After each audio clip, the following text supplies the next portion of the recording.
বিধিনিষেধেও কলকারখানায় যোগ দিতে রাজধানীমুখী মানুষ। কাল দুপুর পর্যন্ত চলবে লঞ্চ। করোনায় আরও 218 জনের মৃত্যু। কাল থেকেই মিলতে পারে অ্যাস্ট্রাজেনেকার দ্বিতীয় ডোজ। এক সপ্তাহে 5 গুণ বেড়েছে ডেঙ্গু রোগী। ফের রেকর্ড 196 জন হাসপাতালে ভর্তি। এডিস মশা বেশি ঘায়াল করছে 1 থেকে 5 বছর বয়সীদের। নাক দিয়ে হচ্ছে রক্তপাতও। এবং পদ্মা সেতুতে জুলাই মাসে বসলো রেকর্ড 110টি রোড স্ল্যাব। সম্পন্ন হয়েছে 2831টির কাজ। শেষ পর্যায়ে রেল লাইনের অবকাঠামো নির্মাণও।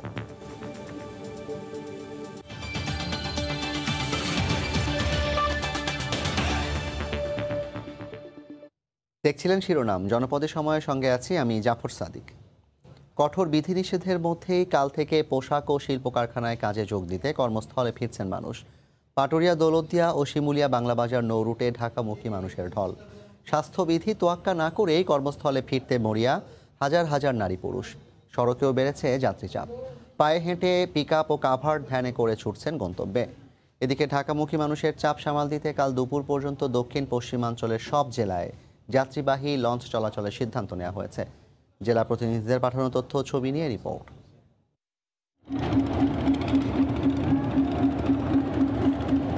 পাটুরিয়া দৌলতদিয়া নৌরুটের ফেরিতে ঢাকামুখী মানুষের ঢল। পাটুরিয়া ঘাটে ফেরি ভিড়তেই নামতে ব্যস্ত যাত্রীরা। করোনা সংক্রমণের ঝুঁকি নিয়েই রাজধানীতে ফিরছেন হাজার হাজার নারী, পুরুষ ও শিশু। একই চিত্র শিমুলিয়া বাংলাবাজার নৌরুটেও। যাত্রীতে পূর্ণ প্রতিটি ফেরি। গাদাগাদি করেই পার হচ্ছেন পদ্মা। আমাকে গার্মেন্টস খুলতে লেগে যাচ্ছে আমরা। ভাই আমার চাকরি আছে ভাই, চাকরির কারণে যাইতেছি ভাই। যদি অ্যাটেন্ড করতে না পারি তাহলে হয়তো আমাদের চাকরি থাকবে না। আমাদের এত ভোগান্তারি করতেছে কেন? আগে থেকে কেন সিদ্ধান্ত নেয় নাই? অফিস খুলে দিয়েছে, গাড়ি খুলে নাই। আমরা কিভাবে গাড়িতে না যাবো, কিভাবে পৌঁছাবো, কিভাবে? পাটুরিয়া দৌলতদিয়া নৌরুটে যাত্রী চাপ বেড়ে যাওয়ায় দুটি ফেরি বাড়িয়ে ছোট বড় 8টি ফেরি চলাচল করছে। শিমুলিয়া বাংলাবাজার নৌরুটে চলছে 10টি ফেরি। গার্মেন্টস খোলার কারণে যেহেতু তাদের জীবিকা, এখানে তো তাদের যেতেই হবে। আর যেভাবে হোক তারা সেখানে যাওয়ার চেষ্টা করবে। শিল্প কলকারখানা এবং গার্মেন্ট চালু, যার দরুন মানুষ হুমড়ি খাচ্ছে যাতে কিভাবে তারা ঢাকা পৌঁছবে। এদিকে সড়ক মহাসড়কেও কর্মস্থলে ফেরা যাত্রীদের ভিড় চোখে পড়ার মতো। শনিবার ভোর থেকেই ঢাকা, ময়মনসিংহ ও টাঙ্গাইল মহাসড়কে ছোট ছোট যানবাহনে করে ঢাকায় ফেরেন অসংখ্য পোশাক শ্রমিক। যেহেতু অফিস খোলা তাহলে যাইতে হবে, আমরাও তো কাজ করি। যদি না যাই পরে যদি আবার সাটাই মাটার করে ব্যবস্থা করে দেয়। চালু করলো, আবার বন্ধ করে দিল। এখন আবার কইতেছে যে আবার চলবো। কালকে থেকে খোলা, মানুষজন কেমন ডিউটি করবো? কঠোর বিধিনিষেধের মধ্যেই রোববার পোশাক কারখানা খুলবে, তাই বিকল্প উপায়ে যে যার মতো করে চেষ্টা করছেন কর্মস্থলে ফিরতে। সাবিত সারোয়ার, সময় সংবাদ। কঠোর বিধিনিষেধের মধ্যেও রাজধানীমুখী মানুষের খবর জানাতে গাবতলী এলাকায় আছেন রিপোর্টার সাদাত রহমতুল্লাহ। সরাসরি যাচ্ছি তার কাছে। সাদাত, জাফর, সকাল থেকে যে মানুষের অব্যাহত স্রোত ছিল ঢাকামুখী মানুষের, সেই স্রোত রাত 8টা বাজলেও কিন্তু এখন পর্যন্ত মানুষের যেই আশা বা যে ঢল সেটি কিন্তু এখন পর্যন্ত অব্যাহত রয়েছে। এই আসতে গিয়ে আসলে মানুষের বেশ বিড়ম্বনা বা দুর্ভোগ হয়েছে, কারণ এখন পর্যন্ত সব ধরনের এই পরিবহন আসলে বন্ধ থাকার ফলে মানুষের আসতে হয়েছে, কিন্তু পায়ে হেঁটেই ঢাকায় কিন্তু প্রবেশ করতে হচ্ছে। এবং এর সাথে সাথে বিভিন্ন ব্যক্তিগত যানবাহন, অটো রিক্সা, মোটর সাইকেল কিংবা ব্যক্তিগত যে সমস্ত মাইক্রোবাসগুলো রয়েছে সেভাবে কিন্তু তারা ঢাকা ফিরেছেন। এবং যারা ঢাকা ফিরছেন এখন পর্যন্ত তাদের অধিকাংশই কিন্তু আগামীকালকে যে অফিস খোলার ঘোষণা দিয়েছে সেই কর্মক্ষেত্রে যোগ দিতে এসেছেন।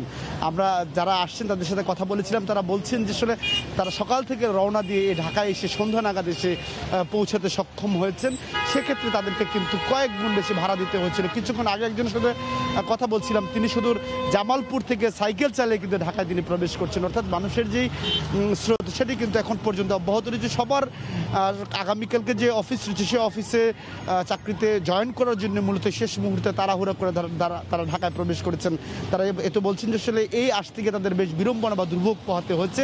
একই সাথে সেখানে কোনো ধরনের সামাজিক দূরত্ব বা স্বাস্থ্যবিধির বিষয়টি ছিল না।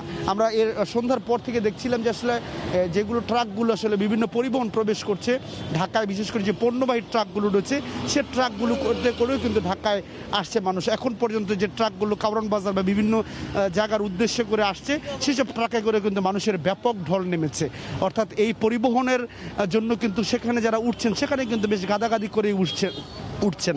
একই সাথে সেখানে কিন্তু ভাড়ার পরিমাণটাও কিন্তু কয়েক গুণ বেশি, ফলে এই দুর্ভোগ মাথায় নিয়ে কিন্তু আসছেন।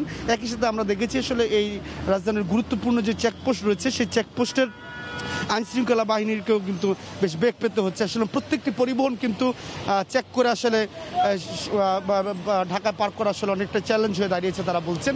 এই সুযোগে কিন্তু যেমন ব্যক্তিগত পরিবহনে যেমন যাত্রী উঠাচ্ছে, একই সাথে মোটরসাইকেলে করে যাত্রী পারাপার করছে। সব মিলে এই মুহূর্তে ঢাকায় শেষ মুহূর্তে আগামীকালকে কর্মক্ষেত্রে যোগ দেওয়ার জন্য ঢাকামুখী মানুষের যে স্রোত, যে ঢল, এটি এখন পর্যন্ত অব্যাহত রয়েছে। জাফর। রাজধানীর গাবতলী থেকে যুক্ত হয়েছিলেন রিপোর্টার সাদাত মাহমুদুল্লাহ, জানাচ্ছিলেন যে কঠোর লকডাউনের মধ্যেও রাজধানীমুখী মানুষের ঢলের খবর। এদিকে শিল্প এলাকায় উপস্থিত শ্রমিকদের দিয়েই কলকারখানা চালু করতে চান মালিকরা। এক্ষেত্রে গ্রামে থাকা শ্রমিকদের চাকরি হারানোর কোনো শঙ্কা নেই বলেও আশ্বস্ত করেছে বিকেএমইএ। শ্রমিক নেতারা বলছেন, পরিবহন চালু না করে হুট করে কারখানা খোলার ঘোষণায় শ্রমিকদের ঝুঁকির মধ্যে ফেলে দেওয়া হয়েছে। অর্থনীতির স্বার্থে বিধিনিষেধ শিথিল করা হলে দীর্ঘমেয়াদী চিন্তা করে সিদ্ধান্ত নেওয়া উচিত বলে মনে করেন বিশ্লেষকরা। সানবির রুপলের রিপোর্ট। ঈদুল আজহার একদিন পর থেকে চলছে টানা 2 সপ্তাহের কঠোর বিধিনিষেধ। আগেই ঘোষণা দেওয়া হয়েছিল কঠোর বিধিনিষেধ কার্যকরের সময় চলবে না সরকারি বেসরকারি প্রতিষ্ঠান, কারখানা। কিন্তু পোশাক শিল্পের মালিকদের দাবির মুখে একদিন সময় দিয়ে হুট করে শুক্রবার রাতে রোববার থেকে কারখানা চালু করার প্রজ্ঞাপন দেওয়া হয়। পোশাক শিল্প মালিকরা বলছেন, কারখানা চালু করায় তাদের ক্ষতি কিছুটা কমবে। আমরা যাদেরকে পাবো তাদেরকে নিয়ে হয়তো লাইন সাজায়া সমন্বয় করার চেষ্টা করব, কিন্তু তারপরেও এটা অনেকটা চ্যালেঞ্জিং হয়ে যাবে। প্রশাসন যদি তাদেরকে পাঠানোর জন্য পরিবহনের ব্যবস্থা করে দেন তাহলে তারা নিরাপদে ফিরতে পারবে। শ্রমিকদের এইটা ভয় পাওয়ার কোনো কারণ নাই যে না আসতে পারলে চাকরি হারাবে। শ্রমিক নেতারা বলছেন, অনেক কারখানা 1 আগস্ট কাজে যোগ দিতে ঢাকার বাইরে থেকে শ্রমিকদের টেলিফোন করেছেন, তাই হুড়োহুড়ি করে শ্রমিকরা ঢাকায় ফিরছেন। সুপারভাইজাররা, লাইন চিপরা গার্মেন্টস শ্রমিকদেরকে ফোন করছেন যে 1 তারিখে কাজে যোগ দেওয়ার জন্য, গাড়ি বন্ধ। এটা যে কত বড় হয়রানি শ্রমিকদের জন্য, সেটা হচ্ছে সবচেয়ে বড় বিবেচনাহীন কাজ করেছে সরকার এবং মালিকপক্ষ। বিশ্লেষকরা বলছেন, অর্থনীতির স্বার্থে কঠোর বিধিনিষেধ শিথিল করা হলে ঝুঁকি এড়িয়ে দীর্ঘমেয়াদে চিন্তা করে আগে থেকেই সিদ্ধান্ত নেওয়া উচিত। যারা ঢাকায় আছে তারা যোগ দিল, কিন্তু ঢাকার বাইরে যারা আছে তারা আসতে পারলো না। এই কারণে তাদের জীবিকার উপর যদি কোনো ধরনের আঘাত আসে অথবা তাদের কর্মসংস্থানের উপর যাতে কোনো ধরনের বিরূপ প্রভাব না পড়ে। সরকারের সিদ্ধান্তগুলো অনেক সময় দেখা যায় যে ক্ষণে ক্ষণে পরিবর্তন করা হয়, তখন কিন্তু একটা আস্থার অভাব পরিলক্ষিত হয়। রফতানিমুখী পোশাক শিল্প মালিকদের সংগঠন জানিয়েছে, শ্রমিকদের অগ্রাধিকার ভিত্তিতে করোনার টিকা দেওয়ার ব্যবস্থা করা হবে। সানবির রুপল, সময় সংবাদ, ঢাকা। করোনায় সারা দেশে আরও 218 জন মারা গেছেন। নতুন করে শনাক্ত হয়েছেন 9369 জন। ঢাকা বিভাগে সর্বোচ্চ 67 জন মারা গেছেন। এরপরই চট্টগ্রামে 55 জনের মৃত্যু হয়েছে। সংকটাপন্ন রোগী বাড়তে থাকায় এক একটি হাসপাতাল যেন মৃত্যুপুরী। যারা হাসপাতালে আসছেন তাদের বেশিরভাগই শ্বাসকষ্ট নিয়ে আসছেন। রিপোর্টার ও জেলা প্রতিনিধিদের পাঠানো তথ্য ছবি নিয়ে রিপোর্ট। আর কতদিন কোভিডের বিরুদ্ধে লড়তে হবে এর কোনো উত্তর নেই কারো কাছেই। শ্বাসকষ্টজনিত রোগীর চাপে হাসপাতালগুলোর ত্রাহি ত্রাহি অবস্থা। অক্সিজেন সিলিন্ডারই এখন বেঁচে থাকার একমাত্র ভরসা। আর শয্যা পাওয়া যেন সোনার হরিণে পরিণত হয়েছে। হাসপাতাল থেকে হাসপাতালে ছুটোছুটি করেও মিলছে না কোনো শয্যা। ফলে বাধ্য হয়ে অ্যাম্বুলেন্সে থেকেই মৃত্যুর হাত থেকে বাঁচার লড়াই করতে হচ্ছে রোগীদের। সংক্রমণ ঠেকানো যাচ্ছে না চট্টগ্রাম বিভাগে। ঢাকার পরেই বিভাগটিতে কোভিডে সবচেয়ে বেশি মৃত্যু হয়েছে। মারা গেছেন 55 জন। আর খুলনা অঞ্চলে একদিনে প্রাণ ঝরেছে 27 জনের। করোনার ব্যাপক বিস্তারে কোনো কুলকিনারাই পাচ্ছে না রাজশাহী অঞ্চল। 24 ঘন্টায় মারা গেছেন 22 জন। বেড ফাঁকা থাকছে না, বরং বেড ভিতরে মেঝেতেও আছে এবং বাহিরেও রোগী। প্রাণঘাতী ভাইরাসের দাপটে মৃত্যুর তালিকা দীর্ঘ হচ্ছে রংপুরেও। একদিনে প্রাণ হারিয়েছেন 16 জন। মৃত্যু তালিকার পাশাপাশি রোগীর মিছিল দীর্ঘ হচ্ছে ময়মনসিংহে। একদিনে 12 জন মারা গেছেন। রাত্রে সংকট হয় সিলিন্ডারের, তাই আর কি নিজেদের রিজার্ভে রাখা লাগে আর কি। করোনায় টালমাটাল বরিশাল, আইসিইউ আর অক্সিজেন সংকটে নগরীর শেরি বাংলা হাসপাতাল। 24 ঘন্টায় বিভাগটিতে মৃত্যু হয়েছে 10 জনের। অনেক দূর থেকে আমি আসছি, অক্সিজেন নাই। সিলেট বিভাগেও হু হু করে বাড়ছে মৃত্যুর সংখ্যা। একদিনে অঞ্চলটিতে 9 জন মারা গেছেন। আমরা হাসপাতাল থেকে যে ওষুধ পাচ্ছি সেই ওষুধে কুলাচ্ছে না। কুমিল্লাতে লাফিয়ে লাফিয়ে বাড়ছে সংক্রমণ ও মৃত্যু হার। একক জেলা হিসেবে একদিনে সর্বোচ্চ মৃত্যু এই জেলায়, মারা গেছেন 17 জন। লাবিব হাসান, সময় সংবাদ। কাল থেকে অ্যাস্ট্রাজেনেকার দ্বিতীয় ডোজ দেওয়া হতে পারে বলে জানিয়েছেন স্বাস্থ্যমন্ত্রী জাহিদ মালিক। কোভ্যাক্সের মাধ্যমে বিকেলে জাপান থেকে দ্বিতীয় দফায় প্রায় 8 লাখ টিকা আসার পর তিনি একথা জানান। এদিকে 7 আগস্ট থেকে ইউনিয়ন পর্যায়ে প্রায় 13,800 বুথের মাধ্যমে টিকাদান শুরু হবে। একই সময় প্রবাসী ও বিদেশগামী শিক্ষার্থী সহ করোনাকালীন নানা সমস্যা সমাধানে কার্যকরী পদক্ষেপ নেওয়া হয়েছে বলে জানান পররাষ্ট্রমন্ত্রী। শনিবার বিকেলে জাপান থেকে অ্যাস্ট্রাজেনেকার দ্বিতীয় চালান নিয়ে হযরত শাহজালাল আন্তর্জাতিক বিমানবন্দরে এসে পৌঁছায় ক্যাথে প্যাসিফিক এয়ারওয়েজের বিমান। কোভ্যাক্সের আওতায় 7,81,320 ডোজ টিকা গ্রহণ করেন পররাষ্ট্রমন্ত্রী ডক্টর এ কে আব্দুল মোমেন, স্বাস্থ্যমন্ত্রী জাহিদ মালিক। উপস্থিত ছিলেন দেশে নিযুক্ত জাপানিজ রাষ্ট্রদূত নাওকি ইউতো। পরে বিমানবন্দরে সংবাদ সম্মেলনে নাওকি ইউতো জানান, অ্যাস্ট্রাজেনেকার দ্বিতীয় ডোজ না পাওয়া 15 লাখ মানুষের জন্যই মোট 30 লাখ ডোজ পাঠাবে জাপান। 15 লক্ষ মানুষ এই অ্যাস্ট্রাজেনেকা টিকার জন্য অপেক্ষা করছে। আমরা মোট 30 লক্ষ পর্যন্ত টিকা বাংলাদেশকে দিব। স্বাস্থ্যমন্ত্রী জানান, 2 দফায় জাপান থেকে আসা 10 লাখের বেশি অ্যাস্ট্রাজেনেকা 2-1 দিনের মধ্যেই দেওয়া শুরু হবে। এ পর্যন্ত দেশে 4 ধরনের প্রায় 2,39 লাখ টিকা পৌঁছেছে বলেও জানান মন্ত্রী। আগামী কাল পরশু থেকেই অ্যাস্ট্রাজেনেকা টিকা দেওয়া শুরু করব দ্বিতীয় ডোজ যারা পায়নি তাদের জন্য। 1,30 লক্ষ আমরা দিয়ে ফেলেছি। অবশিষ্ট 1,21,89,000 টিকা আমাদের হাতে আছে। মন্ত্রী আরও জানান, প্রতি সপ্তাহে 1 কোটি ডোজ প্রয়োগের লক্ষ্যমাত্রা নিয়ে 7 আগস্ট থেকে প্রায় 13,800 বুথের মাধ্যমে ইউনিয়ন পর্যায়ে টিকাদান শুরু হবে। আগস্টের 7 তারিখ থেকে বাংলাদেশের প্রত্যেকটি ইউনিয়নে আমরা টিকা কেন্দ্র খুলেছি এবং টিকা দেওয়া শুরু করব। 1 সপ্তাহ ব্যাপী একটা কার্যক্রম। এর মধ্যে প্রায় 1 কোটিরও বেশি টিকা আমরা দিতে সক্ষম হব। এবছর টিকার কোনো ঘাটতি নেই বলে আবারও আশ্বস্ত করেন পররাষ্ট্রমন্ত্রী। প্রবাসীদের সমস্যা ছিল, দে হ্যাভ রিজলভড ইট। আমার ছাত্রছাত্রীর সমস্যা ছিল, দে হ্যাভ রিজলভড ইট। ছাত্রছাত্রী আরেকটা সমস্যা বিএফএস, সেইটা আমরা ওপেন করেছি এবং কাজ চলছে। Challenges are coming and we are facing them I think pretty efficiently and effectively. আগামী 3 আগস্ট জাপান থেকে আরও 6 লাখ অ্যাস্ট্রাজেনেকার আরেকটি চালান দেশে পৌঁছানোর কথা রয়েছে। শাতিলা শারমিন, সময় সংবাদ, ঢাকা। ডেঙ্গু প্রসঙ্গ, গত 1 সপ্তাহে 5 গুণ বেড়েছে ডেঙ্গু রোগী ভর্তির সংখ্যা। চলতি মৌসুমে ফের রেকর্ড 196 জন হাসপাতালে ভর্তি হয়েছেন আজ, যাদের মধ্যে 194 জনই রাজধানীর। চিকিৎসকরা বলছেন, শিশুদের মধ্যে আক্রান্তের হার বেশি।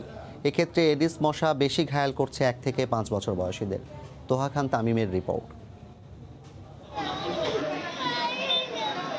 বাবার আদর, মায়ের ভালোবাসাতেও থামছে না সুমাইয়ার কান্না।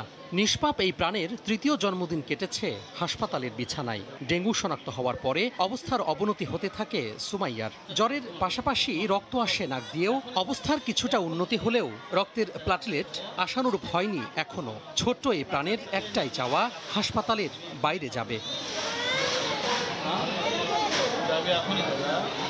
চিকিৎসকরা বলছেন, গত 1 সপ্তাহে প্রায় 5 গুণ বেড়েছে রোগী ভর্তির সংখ্যা। কঠোর বিধিনিষেধের সময়ে বাসাবাড়িতে থাকায় 1 থেকে 5 বছর বয়সী শিশুরাই আক্রান্ত হচ্ছে বেশি। আক্রান্তের তালিকায় 2য় অবস্থানে স্কুল পড়ুয়া বাচ্চারা। কিচ্ছু খাচ্ছে না, এখানে থাকবো না, বাসায় যাব। যার সন্তান সেই একমাত্র বলতে পারবো, তাছাড়া বাইরের লোক কেউ বুঝতে পারবে না। নাক দিয়ে ব্লিডিং হয়েছে, তারপর হচ্ছে প্রেশারটা রাতের সাথে কমে গেছে, চোখ মুখ ফুলে গেছিল, পেটে পানি আসছে। ফ্ল্যাটে 1,31,000 আসছে, পরের দিনে আসছে 50,000, তারপরে এখানে ভর্তি করাইছি। শিশুসহ সব বয়সীদের জ্বর দেখা দিলেই করোনা ও ডেঙ্গু পরীক্ষার পরামর্শ বিশেষজ্ঞদের। এছাড়া বিপদ চিহ্ন দেখা দিলেই হাসপাতাল নেয়ার তাগিদ দিচ্ছেন চিকিৎসকরা। বাসায় যদি আমরা হাইজিনটা মেনটেন না করি, পরিষ্কার পরিচ্ছন্নতাটা বজায় না রাখি, তাহলে কিন্তু ডেঙ্গুর প্রকোপটা দিনে দিনে বাড়তেই থাকবে। প্রচণ্ড পেটে ব্যথা হতে পারে, প্রচণ্ড বমি হতে পারে, মাথা ব্যথা হতে পারে এবং সাথে হচ্ছে প্রস্রাবের পরিমাণ বা ইউরিন আউটপুটটা কমে যেতে পারে। এগুলো দেখা যাওয়ার সাথে সাথে কিন্তু শিশুকে হাসপাতালে অবশ্যই নিয়ে আসতে হবে। রোগীর সংখ্যা বৃদ্ধি পাচ্ছে, সেটা যদি ক্রমাগত বাড়তে থাকে তাহলে প্রিভিয়াস যে 2018 সালে একটা ব্রেকআউট হয়েছিল সেটাও কিন্তু ক্রস করতে পারে। এদিকে রাজধানীর উত্তরায় পরিচ্ছন্নতা কার্যক্রমে অংশ নিয়ে মেয়র আতিকুল ইসলাম বলেন, অ্যাপের মাধ্যমে জমে থাকা পানিতে এডিসেল লার্ভার তথ্য দিলে অভিযুক্তদের বিরুদ্ধে ব্যবস্থা নেওয়া হবে। আপনারা যদি আপনাদের অন্যান্য বাড়ির ছবি সহ যদি আমাকে পোস্ট করে দেন, আমরা কিন্তু তখন সেই বাড়িতে গিয়ে আমরা পরিষ্কার করে আসতে পারি বা সেই বাড়ি থেকে আমরা ফাইন করতে পারি। তোহা খান তামিম, সময় সংবাদ, ঢাকা। অবসরপ্রাপ্ত মেজর সিনহা নিহতের ঘটনায় টেকনাফ থানার সাবেক ওসি প্রদীপ কুমার সহ 15 জনের বিরুদ্ধে অভিযোগ গঠন বারবার পিছিয়েছে বিচার কাজ। করোনার কারণে এই মামলাটির বিচার কাজ পিছিয়ে গেছে বলে জানিয়েছেন আইনজীবী। আসামিদের সর্বোচ্চ শাস্তি দাবি করেছেন মামলার বাদী। বিস্তারিত জানাচ্ছেন সুজাউদ্দিন রুবেল। গত 31 জুলাই রাতে টেকনাফ উপজেলার বাহারছড়া ইউনিয়নের শামলাপুর চেকপোস্টে পুলিশের গুলিতে নিহত হন অবসরপ্রাপ্ত মেজর সিনহা মোহাম্মদ রাশেদ খান। এই ঘটনায় 5 আগস্ট তার বোন শারমিন শাহরিয়ার ফেরদৌস বাদী হয়ে টেকনাফ থানার সাবেক ওসি প্রদীপ কুমার দাস ও বাহারছড়া পুলিশ তদন্ত কেন্দ্রের সাবেক ইনচার্জ পরিদর্শক লিয়াকত আলী সহ পুলিশের 9 সদস্যকে আসামি করে মামলা করেন। আদালত মামলার তদন্ত বাহার দেন র্যাবকে। 6 আগস্ট ওসি প্রদীপ কুমার দাস সহ 7 পুলিশ সদস্য আদালতে আত্মসমর্পণ করেন। এই হত্যা মামলায় গত 13 ডিসেম্বর তদন্তকারী কর্মকর্তা ওসি প্রদীপ সহ 15 জনকে অভিযুক্ত করে আদালতে চার্জশিট জমা দেন। বর্তমানে 15 জন আসামি কারাগারে রয়েছেন।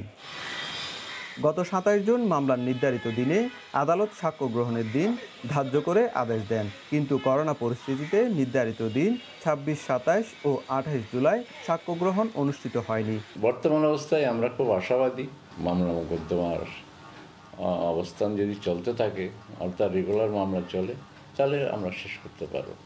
মামলার বাদীও তদন্ত নিয়ে সন্তোষ প্রকাশ করে আসামিদের সর্বোচ্চ শাস্তির দাবি জানিয়েছেন। তাদের ক্যাপিটাল পানিশমেন্ট হবে, একই সাথে রায় যখন কার্যকর হবে আসলে তখনই আমরা বলতে পারি যে আমরা সন্তুষ্ট।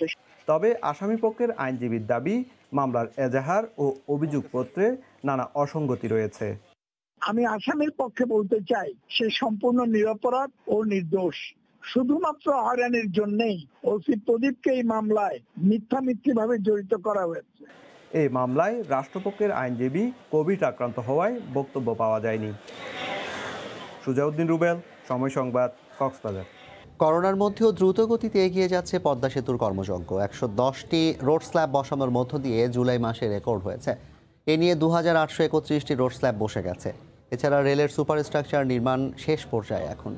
আবু সাইদের ক্যামেরায় নাসির উদ্দিন উজ্জ্বলের রিপোর্ট। বাংলাদেশের অগ্রযাত্রার স্মারক পদ্মা সেতুর দ্বার খুলে যাওয়ার দরজায় কড়া নাড়ছে। সেতুর রোড স্ল্যাব বসছে রাত দিন। দেশি বিদেশি কর্মীরা 3 শিফটে ব্যস্ত সময় পার করছেন। একদিনে 6টি স্ল্যাবও বসছে এখন। প্রতিটি স্প্যানে গড়ে বসছে প্রায় 72টি। সেতুর ডিজাইন অনুযায়ী কাঠ থাকার কারণে প্রতিটি স্ল্যাবই ভিন্ন। ভারী যন্ত্র ব্যবহারে প্রায় 22 মিটার দীর্ঘ, 2.10 মিটার চওড়া এবং 84 মেট্রিক টন ওজনের স্ল্যাবগুলো স্থাপনে এখন বেশ পারদর্শী কর্মীরা। স্ল্যাবগুলো দ্রুত স্থাপন করতে পেরে তারাও খুশি। আমাদের দেশে যে একটা পদ্মা সেতু ব্রিজ করে আমাদের খুবই আনন্দিত। সন্তানের কাছে বলতে পারলাম যে আমরা পদ্মা সেতুর কাজ করছি, পদ্মা সেতু আমরা করছি। এরকম বিদেশি কোম্পানিগুলোর সাথে কাজ করে অন্যরকম একটা অভিজ্ঞতাও আমরা অর্জন করতে পেরেছি। আর আমাদের পদ্মা সেতুর কাজও অলমোস্ট শেষের দিকে। কঠোর বিধিনিষেধের মধ্যেও পদ্মা সেতুর কাজ পুরোদমে এগিয়ে চলছে বলে জানিয়েছেন প্রকল্প পরিচালক। গ্যাস পাইপলাইন ইনস্টলেশন, প্যারাপেট ওয়াল, ডিভাইডার, এগুলো কাজ বাকি আছে। এগুলো সম্পন্ন হলে নির্দিষ্ট সময়ে, আগামী বছরের নির্দিষ্ট সময়ে পদ্মা সেতু নির্মাণ প্রকল্প জনসাধারণের জন্য উন্মুক্ত করে দেওয়া। জুলাই পর্যন্ত আমাদের 87.25% সার্বিক অগ্রগতি হয়েছে। রোডওয়ে স্ল্যাব আশা করছি আগামী মাসে শেষ হয়ে যাবে। তারপরে একটা বড় কাজ বাদ আছে আমাদের, যে প্যারাপেট ওয়াল বা রেলিং যেটা, এটা আমাদের 30% অগ্রগতি হয়েছে। এটাকে আমাদের একটু পিছনে আছি। আমরা আশা করছি আগামী মাস থেকে এটা অগ্রগতি আরো বাড়বে। মূল সেতুর অগ্রগতি 94.5%।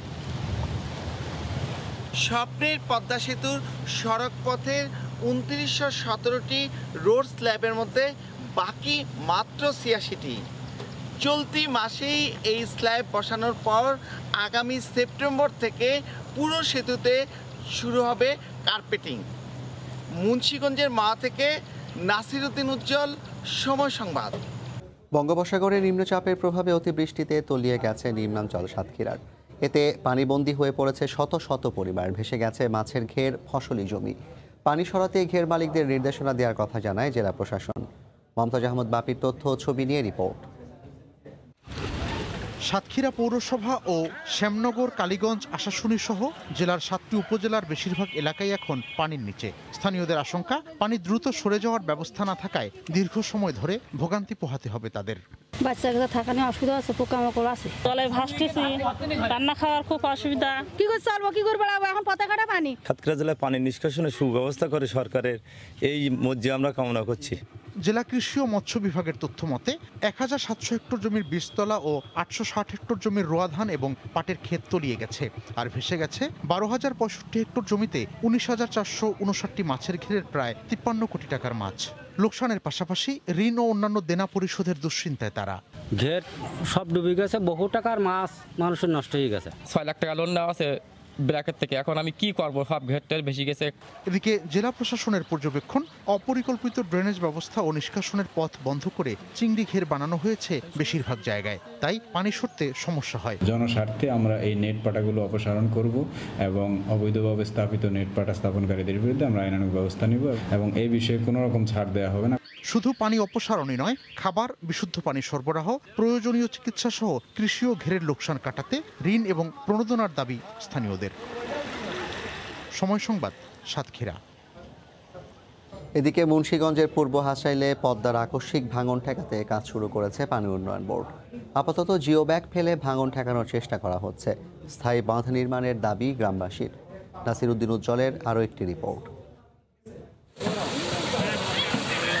পদ্মায় হারিয়ে যাওয়ার মুখে টঙ্গীবাড়ি উপজেলার পূর্ব হাসাইল গ্রাম। ঘরবাড়ি, মালামাল সরিয়ে নিতে প্রাণান্ত চেষ্টা হতবিহ্বল গ্রামবাসীর। রাতের আধার কেটে সূর্যের মতো জেগেছে আশা ভাঙন কবলিত মানুষের মনে। সাত সকালেই সরকারি বরাদ্দের উপকরণ ফেলা শুরু হয় নদীতে। বালু ফেলাইতে চলেন, আমরা খুশি যে আমরা গেছে মাইসে থাকতে পারে। আমাদের 14টা মৌজার মধ্যে হাসাইলের একটা মৌজার আংশিক কিছু অংশ আমরা আল্লাহর রহমতে এখন পর্যন্ত রয়েছে। আমাদের কাজটা সম্পূর্ণভাবে, সুষ্ঠুভাবে, সুন্দরভাবে হয়। এই দুঃসময়ে দ্রুত পাশে দাঁড়ানোর জন্য অসংখ্য অসংখ্য ধন্যবাদ।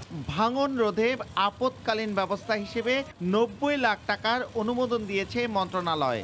175 মিটার এলাকায় বস্তা ফেলা হবে। 24 ঘন্টা যাওয়ার পূর্বেই আমরা কাজ বাস্তবায়ন শুরু করেছি। 175 মিটার দৈর্ঘ্যে 250 কেজি জিও ব্যাগ দ্বারা, প্রায় 13,000 জিও ব্যাগ দ্বারা আমরা এখানে অস্থায়ী প্রতিরক্ষামূলক কাজ বাস্তবায়ন করব। সময় টিভির রিপোর্টটাই আমি দেখলাম, দেখতে দেখতে আমি চিফ ইঞ্জিনিয়ারকে ফোন করলাম যে তাৎক্ষণিকভাবে ব্যবস্থা নেওয়ার জন্য, এবং সেইভাবে আমরা ব্যবস্থা গ্রহণ করেছি। ভাঙনের মুখে থাকা দাতারা স্কুল, পূর্ব হাসাইল মসজিদ, কবরস্থান, সরকারি বেসরকারি প্রতিষ্ঠান সহ পুরো এলাকা রক্ষা পাবে বলে জানায় পানি উন্নয়ন বোর্ড। নাসিরউদ্দিন উজ্জ্বল, সময় সংবাদ, মুন্সিগঞ্জ। 65 দিনের সরকারি নিষেধাজ্ঞা শেষে 8 দিন পেরিয়ে গেলেও খারাপ আবহাওয়ার কারণে সাগরে মাছ ধরতে যেতে পারছেন না কক্সবাজার উপকূলের জেলেরা। এতে বিপাকে পড়েছেন ট্রলার মালিকরা। আর সতর্কতার সংকেত নামিয়ে ফেলায় 2-1 দিনের মধ্যেই জেলেরা সাগরে নামতে পারবেন বলে আশা করছেন মৎস্য ব্যবসায়ীরা। আরও জানাচ্ছেন সুজাউদ্দিন রুবেল। 65 দিনের সরকারি নিষেধাজ্ঞা শেষে সব ট্রলারই সেজেছিল নতুন সাজে, প্রস্তুত ছিল সাগরে যাবার। কিন্তু দুর্যোগপূর্ণ আবহাওয়া বাধা হয়ে দাঁড়ালো। সাগর উত্তাল থাকায় পরপর দুবার দেয়া হয় সতর্কতা সংকেত। আমরা সাগরে থাকতে পারি না, লার বাতাসের কারণে আমাদের রিস্ক হয়ে যায়। পানি না হলে আমরা ছেলে মেয়ে নিয়ে, বাচ্চা ঘরের পরিবার নিয়ে আমাদের উপাস থাকতে। ট্রলার সাগরে পাঠাতে না পারলেও জেলেদের খাওয়া বাবদ খরচ হচ্ছে, এজন্য ধার দেনা করে চলতে হচ্ছে বলে জানান ট্রলার মালিকরা। সিঙ্গেলের কারণে, পর্যাপ্ত বাঁচাদের কারণে আমাদের ট্রলারগুলি আবার ঘাটে চলে আসছে। 3 লাখ 3.5 লাখ টাকার মতো ট্রলার বাইর করতে পুঁজি লাগে। আমাদের ট্রলার সাগর উতালতাল হওয়ার জন্য আবার গাঁড়ে চলে যাচ্ছে। তবে মৎস্য ব্যবসায়ী ঐক্য পরিষদ সভাপতির আশা, সংকেত নেমে যাওয়ায় আগামী 2-1 দিনের মধ্যে জেলেরা সাগরে মাছ শিকারে যেতে পারবেন। ওয়েদার একটু ভালো হয়েছে, সিঙ্গেলও কমে গেছে। 2-1 দিনের মধ্যে আমরা আবার আমাদের জীবিকা নির্বাহের জন্য সাগরের পথে ট্রলার ভাড়ার জন্য চিন্তা ভাবনা করতেছি। কক্সবাজারে ছোট বড় 8,000-এরও বেশি মাছ ধরার ট্রলার ও নৌকা রয়েছে। সময় সংবাদ, কক্সবাজার। গেল এক যুগে বাংলাদেশের যে উন্নয়ন হয়েছে তা আগে কখনো হয়নি, এমনটাই মন্তব্য করেছেন প্রধানমন্ত্রী শেখ হাসিনার বেসরকারি শিল্প ও বিনিয়োগ বিষয়ক উপদেষ্টা সালমান এফ রহমান এমপি। এ কারণে বাংলাদেশে বিনিয়োগ করলে সবচেয়ে বেশি মুনাফা পাওয়া যায়। যুক্তরাষ্ট্রের লস অ্যাঞ্জেলেসে হোটেল ইন্টারকন্টিনেন্টালে শুক্রবার স্থানীয় সময় বিকেলে শেয়ার বাজার বিষয়ক রোড শোর 3য় পর্ব উদ্বোধনকালে তিনি কথা বলেন। লস অ্যাঞ্জেলেস থেকে সহকর্মী লস্কর মামুনের রিপোর্ট। বান্ধব পরিবেশ বোধহয় পৃথিবীর আর কোনো দেশ আপনাদের দিতে পারবে না। কাজে সকলে যারা বিনিয়োগ করতে চান আপনারা আসুন, বিনিয়োগ করুন। I consider each one of you ambassadors for Bangladesh.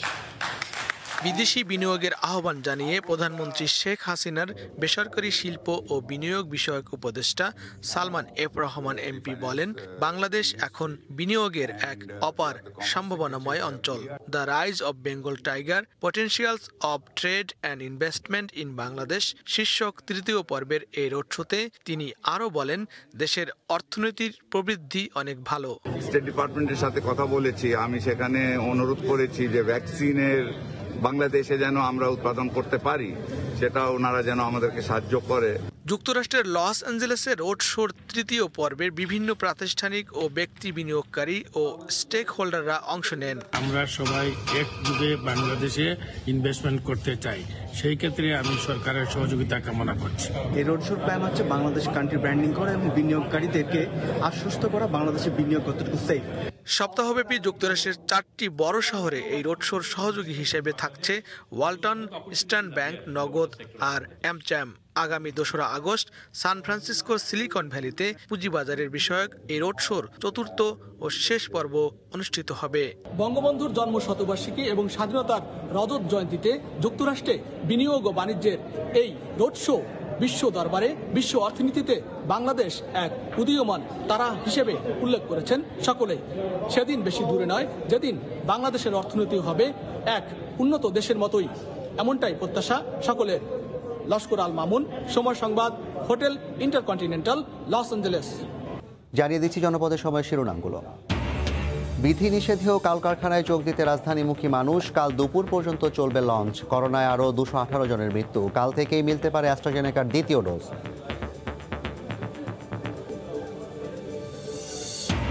এক সপ্তাহে 5 গুণ বেড়েছে ডেঙ্গু রোগী, ফের রেকর্ড 196 জন হাসপাতালে ভর্তি। এডিস মশা বেশি ঘায়েল করছে 1 থেকে 5 বছর বয়সীদের, নাক দিয়ে হচ্ছে রক্তপাতও। এই ছিল জনপদের সময়, সঙ্গে থাকুন সময়।